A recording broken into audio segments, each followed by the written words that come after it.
I'm Ruth Leubecker from East Machias. Many of you know me, I know, but I'm here, I figure it's really important to say this because I want you to take this message back in, because on reflection, I don't think I can make Calais tomorrow night.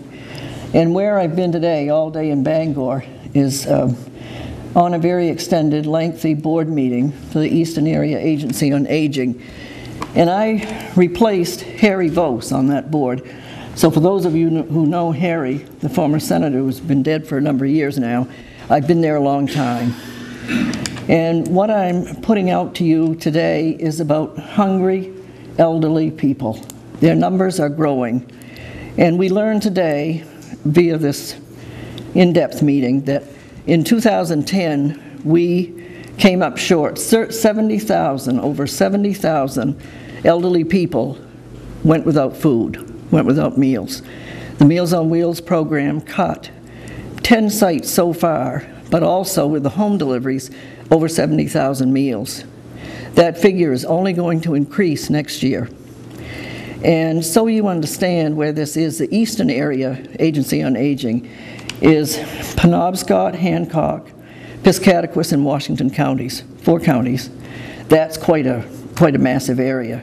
Dave Burns and I are the only representation that Washington County has on that board. So, like everything, we have politics and money involved, and by just naming some of the other counties, do you want to say something? Ruth, is it 70,000 in just those 4? 70,000 in just those 4 counties, yes. And there's no way that it's going to even stay at 70,000. It's going to be more next year. Now, I don't have the number of meals delivered in Washington County because it's increasing. We're getting requests all the time. I can get all those figures. The reason I'm standing here today, you may be saying, well, how can I help that? What can I do with that? Well, to give you an idea, I don't know if anyone here might know Dr. Bob Vion. He's a retired doctor in Greenville. He also comes to these board meetings. He's that representation in Piscataquis County. And he went to his church, rather than see people that, of course, he knows up close and personal, go without food. He went and raised the money, whatever, through his church. Raised over $1,000 through his church. So that's one way, one avenue we might explore. I'm only throwing it out because everyone in this room would have an idea, I'm sure, if you thought about it.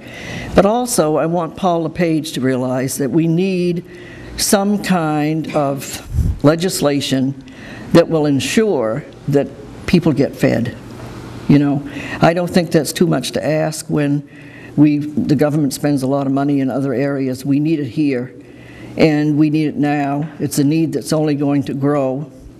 We've already cut, just so you understand, everything that we can. There are no more hot meals being delivered. They've been cold for some time now. We've cut our areas, we've cut our sites. Some of you know that we no longer have a site in Machias or Trescott. We've had to close those because we didn't have enough to support it. And we've always had, this is true throughout the state, but we've always had, if any of you are acquainted with Meals on Me, Meals for Me, you just put your money in an envelope, but it's kind of an optional thing. And I can't see that we're making progress because that would keep people away if we charged at the door. That we don't want to do. I'm just throwing this out for ideas. Anyone can call me or email me. Maybe you have a church, maybe you have, we could tap into a fundraiser someone's having. But that's irrespective of getting Governor LePage on board with it. Our church was used in Machias. St. Aidan's, we don't know why it's not. They say it's the personnel, that they don't have personnel to run it. No, they're welcome to be at our church. We understand that. That's not it. We didn't have enough to support it.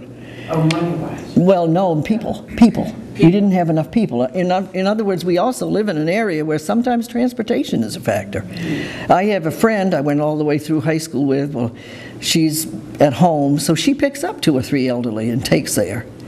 To St. Aidan's she did when they had it. But they don't have it any longer because it's not just the money with St. Aidan's, it was also, it wasn't used that much, like Trescott wasn't.